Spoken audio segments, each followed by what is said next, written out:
Hello दोस्तों, स्वागत है एक नए वीडियो पे। इस वीडियो में संविधान में जो 12 अनुसूचियां हैं वो सभी को कवर करने वाले हैं।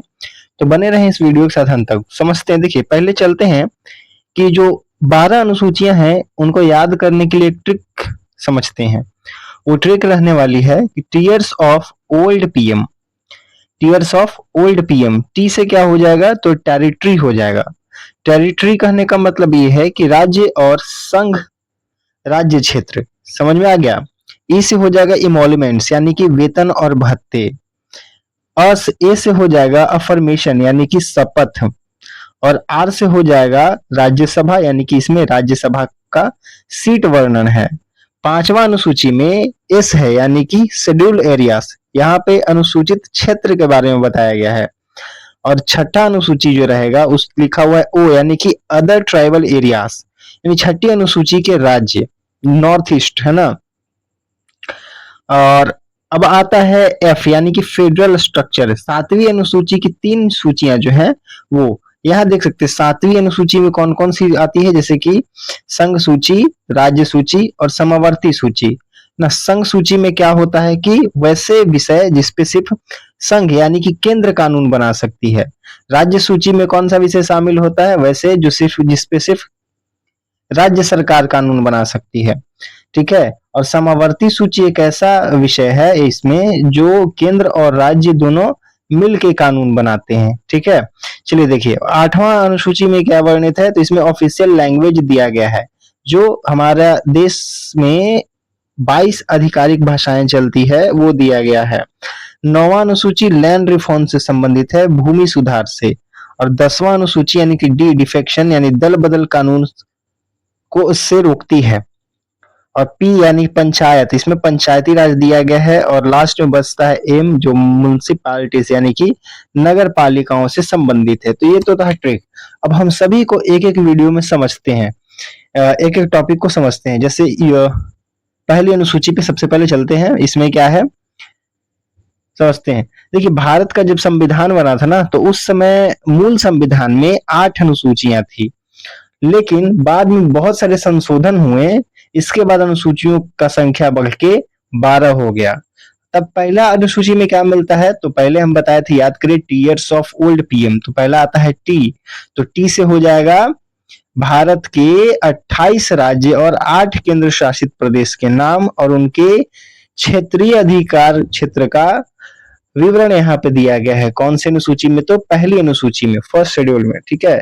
दूसरी में क्या होता है कि भारत के प्रमुख पदाधिकारी जैसे राष्ट्रपति, राज्यपाल, लोकसभा अध्यक्ष, जज, ये सब का वेतन, भत्ता और पेंशन का प्रावधान किया गया है।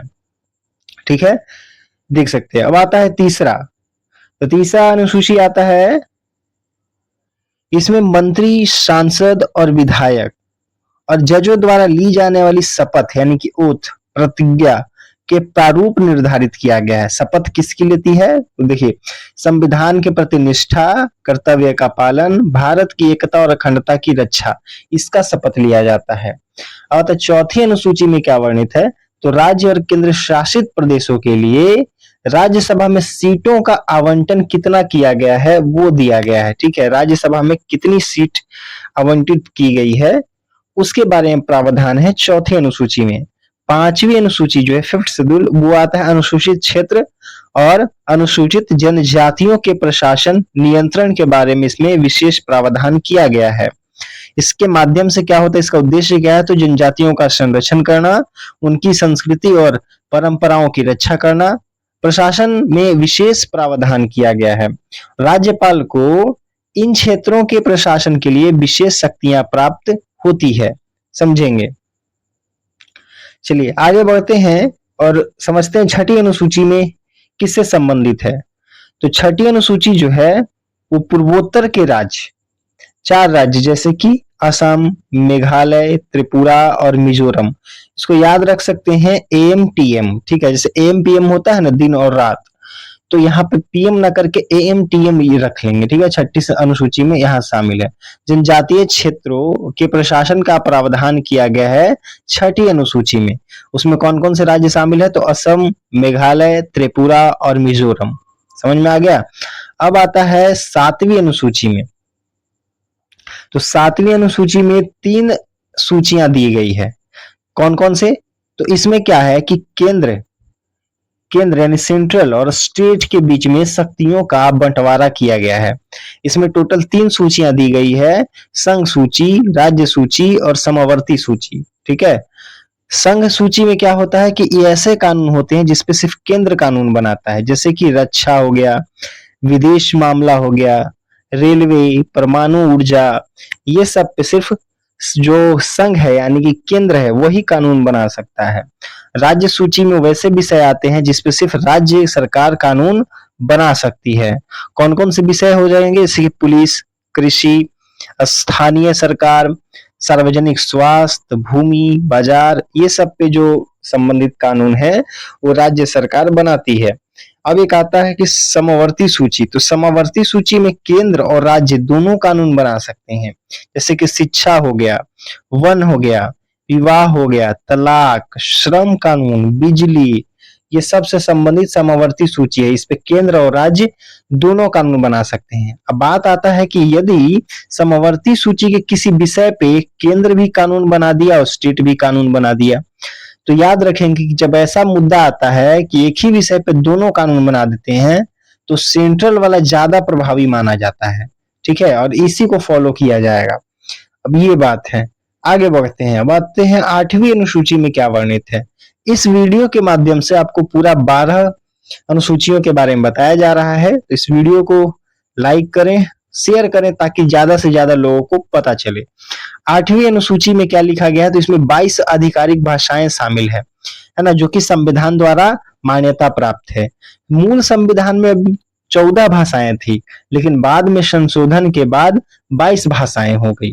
ठीक है, 22 भाषाओं यहाँ पे दिया गया है। असमिया, बंगाली, बोडो, डोगरी, गुजराती, हिंदी आता है ना, नींद्र, कन्नड़, कश्मीरी, कोंकणी, मैथिली, ये सब ऐसे ऐसे मिला के टोटल 22 आधिकारिक भाषाएं हैं। 9वीं अनुसूची किससे संबंधित है? तो देखिए, भूमि सुधार से संबंधित है। भूमि सुधार और जमींदारी उन्मूलन से जुड़े अधिनियम इस अनुसूची में शामिल किए जाते हैं। इसे पहले संविधान संशोधन 1951 द्वारा जोड़ा गया था। उद्देश्य ये था कि ताकि न्यायालय इस कानून की संवैधानिक वैधता की समीक्षा ना कर सके। देखिए, जिसको भी 9 शेड्यूल में जोड़ दिया जाता है, उसको फिर कानून में अदालत में चुनौती नहीं दी जाती है। ठीक है, जिसमें सामाजिक आर्थिक न्याय को सुनिश्चित करना और भूमि सुधारों को सुरक्षित कर रखना था इसमें। ठीक है, ये उद्देश्य से ऐसा किया गया था। और हमेशा याद रखें कि इन कानूनों को न्यायालय में चुनौती नहीं दी जाती है। ठीक है, नहीं दी जा सकती, जो 9th शेड्यूल में आ जाते हैं। अब आते हैं 10वीं अनुसूची की बात। तो यहाँ पे यह है कि दल बदल विरोधी कानून होती इसको कहते हैं, जिसको एंटी डिफेक्शन लॉ कहते हैं। इस अनुसूची में दिया गया है 10th शेड्यूल में। इसे 52वें संविधान संशोधन 1985 द्वारा जोड़ा गया था और इसका उद्देश्य था कि चुनाव के बाद निर्वाचित प्रतिनिधि दल बदल कर राजनीतिक अस्थिरता न पैदा करे। ठीक है, यदि कोई सदस्य ऐसा स्वेच्छा से अपनी सीट, अपनी पार्टी छोड़कर दूसरी पार्टी में शामिल होता है तो उसकी सदस्यता रद्द हो सकती है। ठीक है, और ये 10वीं अनुसूची ऐसा करने से क्या करता है? रोकता है। दल बदल विरोधी कानून है, एंटी डिफेक्शन लॉ। चलते हैं, अब आते हैं 11वीं अनुसूची क्या कहता है। तो 11वीं अनुसूची पंचायती राज से संबंधित है। ठीक है, पंचायती राज की शक्तियों और जिम्मेदारियों को दर्शाता है।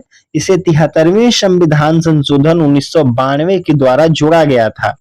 इसमें पंचायतों के काम के लिए 29 विषय दिए गए हैं।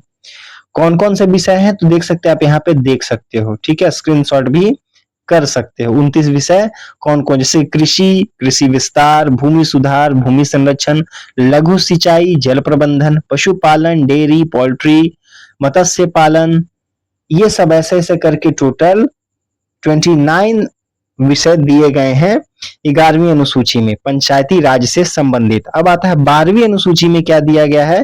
तो ये नगर पालिकाओं से संबंधित है।